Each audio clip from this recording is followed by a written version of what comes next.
Seja se você vai começar a investir agora ou se você já atingiu a liberdade financeira, você vai precisar diversificar sua carteira de investimentos. Existem milhares de investimentos que você pode escolher. E pelo simples motivo da gente não saber qual vai ser o que mais vai se valorizar, a gente busca mitigar o risco da nossa carteira e potencializar o nosso retorno a longo prazo, escolhendo alguns ativos para alocar o nosso dinheiro. E existem principalmente 4 formas para você fazer isso. Você pode diversificar em geografia, nos setores ou segmentos de atuação. Você pode diversificar em número de ativos ou na classe de ativos que você investe. Então nesse vídeo eu vou te mostrar como que você poderia diversificar o seu patrimônio em 2025 e quais são os problemas de você não fazer isso.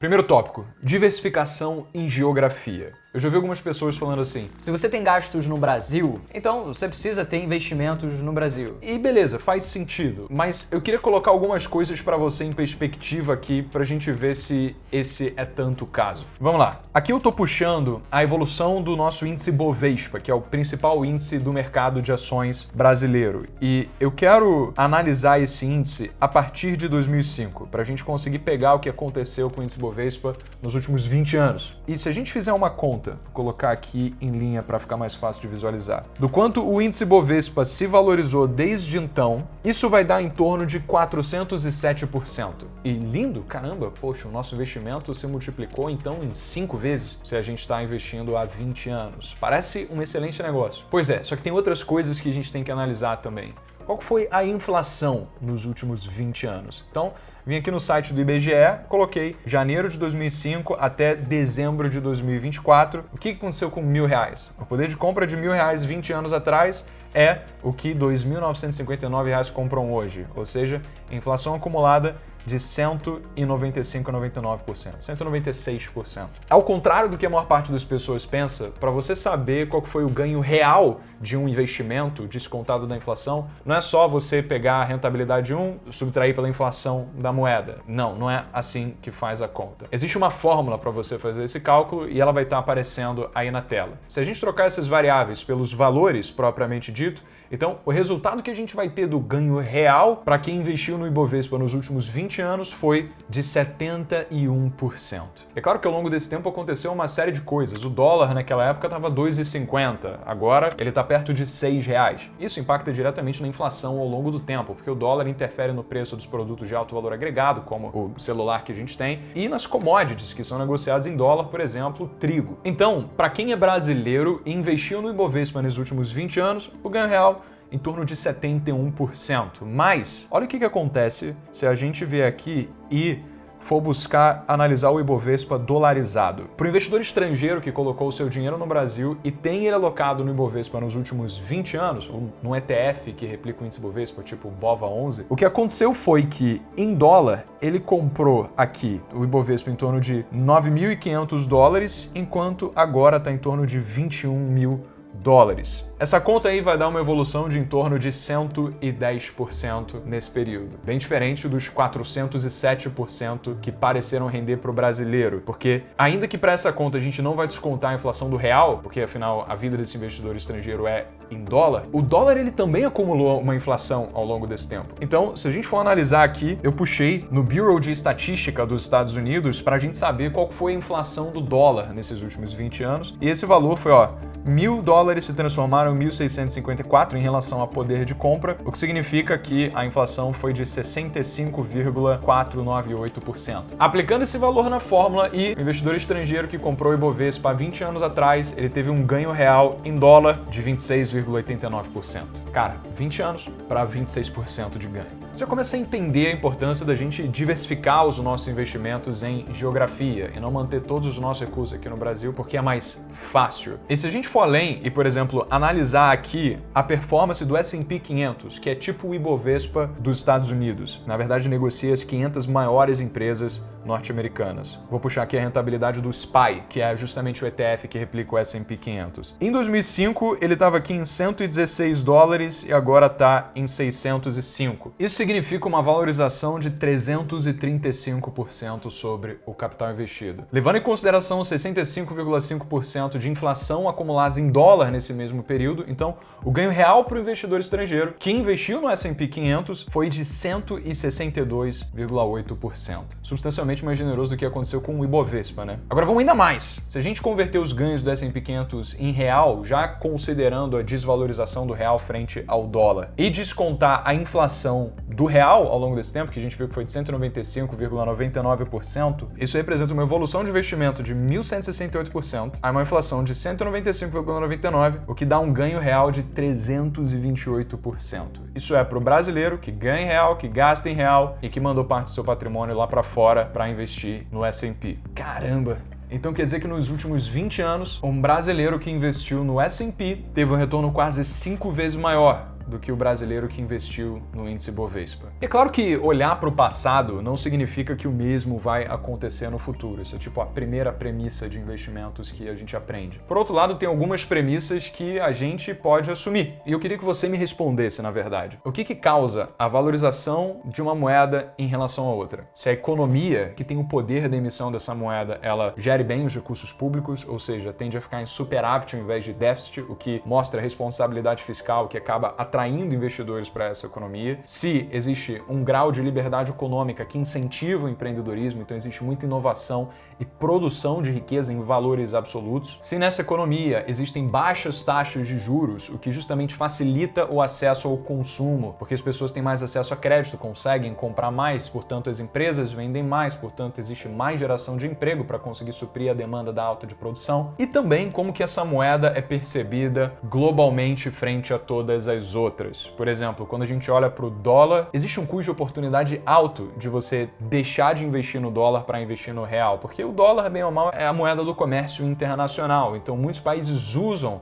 o dólar como reserva de valor. Essa naturalmente não é a mesma ótica com que esses investidores olham para o Brasil. E para todas essas outras coisas, agora eu quero que você responda. Será que para os próximos 20 anos existe uma grande expectativa para o Brasil inverter os papéis com os Estados Unidos? Para que o Brasil tenha uma taxa de juros menor, agora a gente está em 13,25%. Será que a gente vai conseguir, depois de ter passado um 2024 em que a gente bateu o recorde de arrecadação e recorde de gasto no mesmo mês, ainda ficando com déficit? Será que a gente vai conseguir ter uma gestão mais célere e responsável do nosso orçamento do que os Estados Unidos? Será que a gente vai conseguir desburocratizar o acesso a conhecimento e permitir que a gente tenha uma facilidade para abrir negócio e gerar riqueza maior do que tem nos Estados Unidos? Se a resposta para tudo isso for sim, então muito provavelmente o real vai se valorizar em relação ao dólar. Mas se a resposta for não para a maior parte das perguntas, provavelmente o que tem altos riscos de acontecer é o que tem acontecido desde 1999, quando o real deixou de ser uma moeda de câmbio fixo e ficava numa paridade de 1 para 1 com o dólar e passou a ser negociada livremente no mercado sem a intervenção direta do Banco Central, e o dólar só teve uma direção desde então, né? E se você olhar aqui, desde 1999, quando essa paridade de 1 para 1 deixou de existir, o dólar só teve uma direção e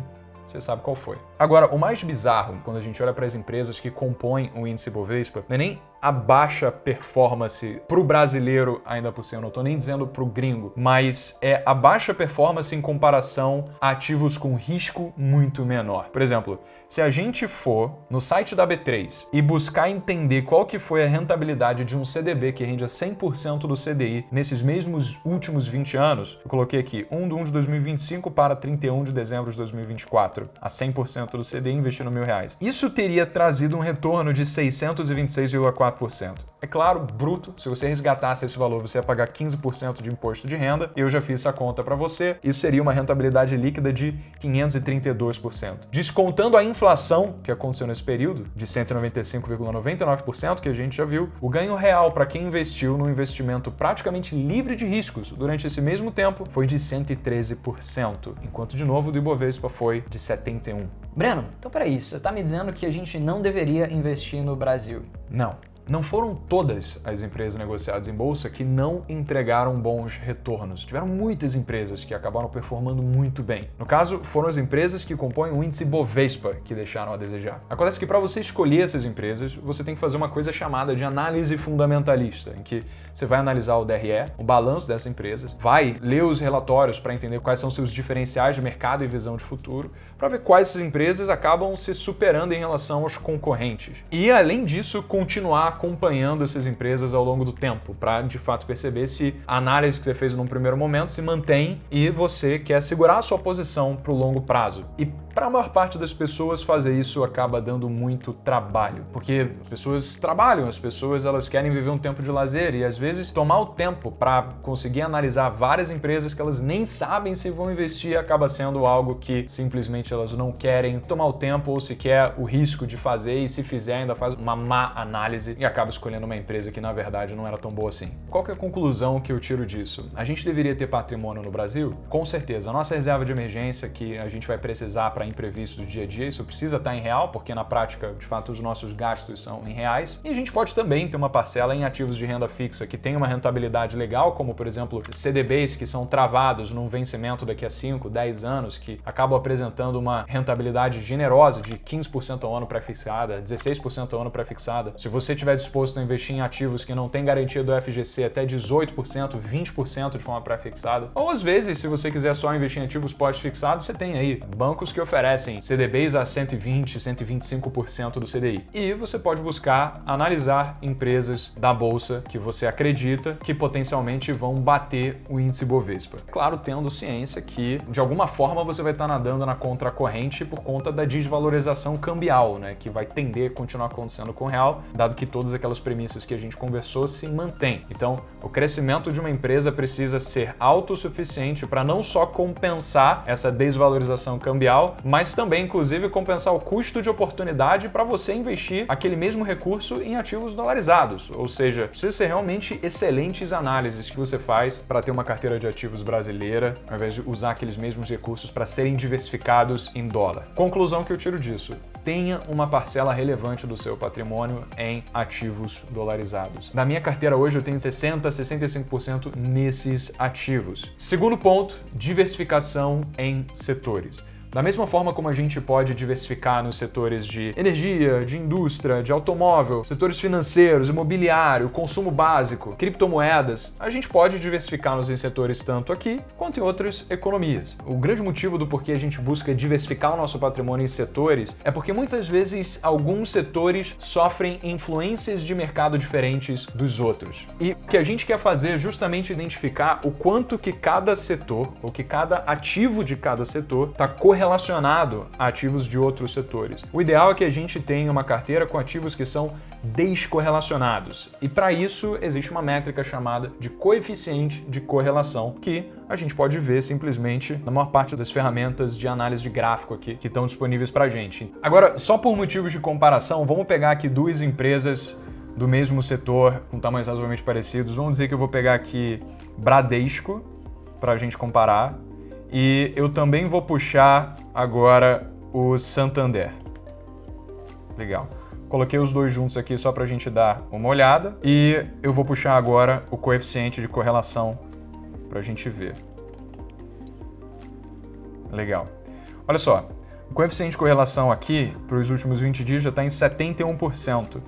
E quando você olha de forma histórica, de fato, salvo alguns momentos, parece de fato que elas têm algumas influências parecidas de mercado. E é de se esperar isso, porque elas fazem parte do mesmo segmento, são bancos com tamanhos razoavelmente parecidos. Então, do ponto de vista de diversificação, o que seria ideal? Buscar analisar cada uma dessas empresas, ver quais são as que têm os diferenciais competitivos em relação às outras e mais saúde financeira e escolher uma delas. Ah, Breno, não quero fazer isso. Prefiro diversificar em várias empresas do mesmo setor. Beleza, contanto que você não tenha só dinheiro em ativos diferentes de um setor, porque isso não é uma carteira diversificada. É uma carteira de uma pessoa que justamente não tem o tempo ou a vontade de querer entrar a fundo em respeito às nuances e especificidades de cada uma das empresas e prefere pegar, por exemplo, as melhores empresas de determinado setor e aí compõe alguns ativos ali para que ela possa simplesmente comprar e esquecer. E também ao longo do tempo eu vim percebendo que tem um setor que ele tem tido uma correlação baixa em relação a todos os outros setores, o que significa que ele é um ativo descorrelacionado que sofre suas próprias influências, que é o setor de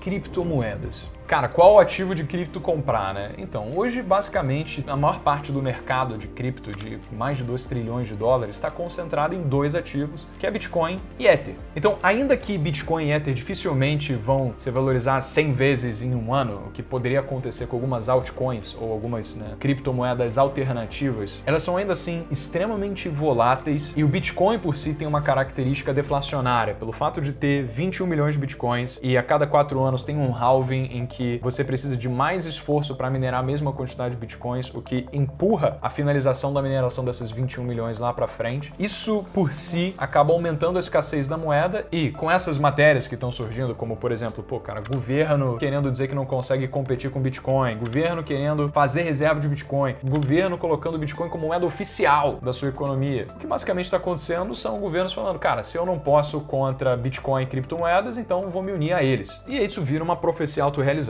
Quanto mais tem empresas, governos, pessoas, influenciadores buscando essa criptomoeda, pela lei da oferta e da procura, o seu valor cresce e isso gera interesse em outras pessoas também que começam a dar mais utilidade ainda. Então o mercado de cripto ele deveria ser um do qual eu acredito todos nós deveríamos estar expostos de alguma forma. É claro, considerando a diversificação da nossa carteira, não mais que 10% do nosso patrimônio. Eu particularmente busco manter só em 5%. E também, caso você esteja entrando nesse mercado agora, você pode fazer isso pela parceira das jovens para esse mercado aqui no canal, que é a Binance. A Binance é a maior corretora de criptomoedas do planeta, tem mais de 250 milhões de usuários, mais 350 ativos a serem negociados, atendimento 24 horas em português, atua em 180 países diferentes. Então, para você começar a investir, é só abrir uma conta, leva só alguns minutos, você pode fazer isso pelo link que eu tô deixando aqui na descrição. Beleza? Então, escolha setores cujas empresas têm baixos coeficientes de correlação entre si. Se você não quiser despender o tempo ou o trabalho para você escolher um ativo dentre um setor que seja o que tem os maiores diferenciais competitivos, então escolha poucos ativos dos melhores que você conhecer. Porque se você quiser espalhar mais o seu patrimônio, você vai fazer uma coisa chamada de pulverização, em que você simplesmente vai começar a colocar tanto ativo ali que não mais você não vai ter como reduzir o risco, porque depois de determinado número de ativos não faz diferença, você coloca mais um ou outro, mas você vai acabar prejudicando a rentabilidade dos ativos que você sim tem confiança de que podem ser ativos bons para você no futuro. E também, é claro, não adianta você ter ativos com baixo coeficiente de correlação, que é o que a gente está buscando, mas de empresas que tenham maus fundamentos, né? A gente quer um baixo coeficiente de correlação entre ativos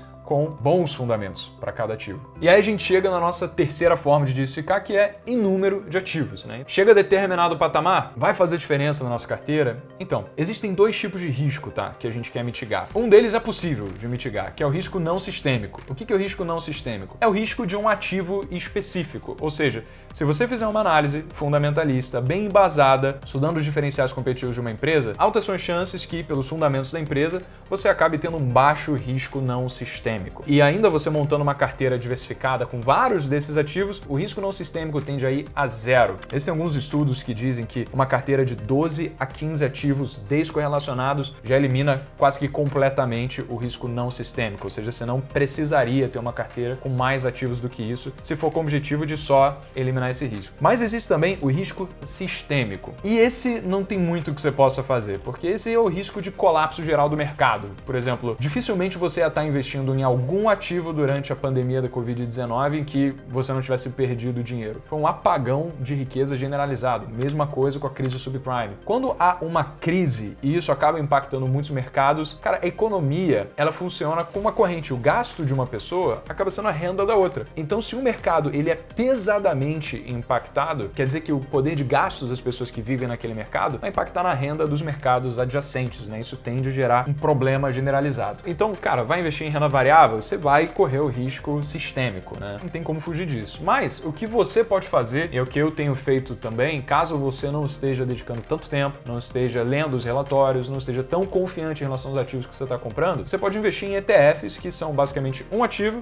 mas que tem uma carteira de vários ativos. Eles replicam algum índice. A gente falou, né? O Ibovespa, ele replica o BOVA11. Não sei se você vai ficar muito empolgado investindo no BOVA11, coisa que a gente falou aqui. Mas existe o SPI, ou SPY, que é o ETF ETF que replica o S&P 500, que se você abrir conta em algum banco digital, alguma corretora que você consegue comprar ativos lá fora, você pode se beneficiar disso. E vale dizer que o S&P, inclusive, é um baita índice para investir, não só por conta dos motivos que a gente já falou, mas especialmente porque ele chegou a bater, nos últimos 20 anos, a rentabilidade de 90% dos fundos de gestão ativa e de 85% dos fundos de gestão passiva. Ou seja, ter um ativo como o S&P 500, você já está diversificando a sua carteira em setores, né, e número de ativos também, e ainda em cima disso, você está batendo mais de 80% do mercado. É claro, a premissa vale lá para fora. Se você tiver a dedicação, o estudo para fazer uma análise fundamentalista individualizada por ativo, você pode. Só que o mercado norte-americano, quando a gente olha, ele é muito mais competitivo do que o brasileiro. Então ele é muito mais eficiente até. Ou seja, cara, tem umas empresas aí que se colocam 100 analistas com um networking ferrado com outras empresas que acabam tendo informação privilegiada e eles precificam, eles fazem posições, o que impacta no preço do ativo quase que imediatamente. Existem assimetrias? Com certeza. Isso sempre vai existir pela própria forma como a bolsa é estruturada, né? Você tem que ter pessoas ali comprando e vendendo, e euforia e pessimismo influenciam em tudo, e isso gera oportunidades. No entanto, é muito mais difícil você realmente fazer uma análise fundamentalista que vai te colocar acima do mercado se você entender que você está competindo com um monte de empresa que só faz isso, é especializada em fazer esse negócio. E por fim, existe a estratégia de diversificação em classe de ativos. O que é classe de ativo? Por exemplo, uma ação que paga constantemente dividendos crescentes há 30 anos, isso é uma classe de ativo, chama Blue Chip. Uma empresa com baixa capitalização, inaugurou na bolsa recentemente, tem uma pegada mais de inovação e que nunca distribui dividendos porque reinveste todos os lucros e tem um potencial enorme de crescimento, cara, isso daí é uma outra classe de ativos, chama Small Caps. Fundos imobiliários que pagam seus rendimentos todos os meses, outra classe de ativos. Os REITs, que são tipo os fundos imobiliários norte-americanos, outra classe de ativos. O que vai dizer como que a gente deve compor a nossa carteira em relação à classe de ativos? Basicamente o nosso perfil de investidor, nosso apetite a risco e os nossos objetivos. Então, por exemplo, vamos dizer que você já é uma pessoa que quer viver de renda na bolsa de valores. E aí você decide criar uma carteira de dividendos. Provavelmente você vai ter muitos fundos imobiliários, então muitos REITs, você vai ter muitas blue chips que tendem a pagar dividendos constantemente e vai dar muito menos percentual que aquelas empresas que têm uma promessa muito grande daqui a 10 anos, porque você já quer consumir parte daquilo que você construiu. Por outro lado, se você é jovem, tem um apetite de risco maior, você quer mais ver o seu patrimônio se valorizar e não tem muito problema em não receber dividendos, então pode ser que você tenha um percentual maior em criptomoedas, que você concentre mais recursos em small caps e com isso tenha menos fundos imobiliários blue chips. Dito isso, cara, não dispense investimentos no Brasil, sério. Ainda que a gente esteja jogando contra a corrente por conta da tendência de desvalorização cambial, existem empresas que de fato têm um potencial muito grande, a gente precisa acreditar nisso. No entanto, como falei, existem outras oportunidades na própria renda fixa aqui no Brasil, porque aqui no Brasil a renda fixa é rei, né? Como eu falei, nos últimos 20 anos, um CDB de 100% CDI ganhou do Ibovespa. Loucura, mas é a realidade, então não dispense ter investimentos que parecem ser seguros em renda fixa, porque na prática eles também podem te trazer rentabilidades bem legais. E ainda com um risco muito mais baixo. Tá, e agora, em relação a 2025, como que você concilia tudo o que eu falei? Por uma coisa chamada de rebalanceamento. Basicamente, você tem que entender qual que é o apetite de risco que você tem para ver como que você vai alocar cada classe em cada setor. Por exemplo, eu quero 20% do meu patrimônio em ações que pagam dividendos. Beleza, aí você vai, dentre desses 20%, diversificar em setores, né, para conseguir ter ativos com um coeficiente de correlação baixo entre si. E aí, quando alguns desses setores acabar se valorizando muito, tipo, criptomoedas, porro. Então, não tem problema você vender parte daquilo para voltar para a alocação inicial que você definiu. Se antes você tinha 5% de alocação em cripto, de repente foi para 10%, tudo bem você vender 5% para realocar isso em outros ativos. Você vai estar realizando um lucro, você não vai estar ferindo a sua alocação. E sim, você poderia deixar de fazer esse dinheiro e virar 15%? Poderia, mas você também se preveniu para caso acontecesse alguma coisa, você tivesse perdido aqueles 5% se caísse tudo e virasse 2%, né, por 100%. Então, vender ativos para rebalancear na valorização desses setores é ok.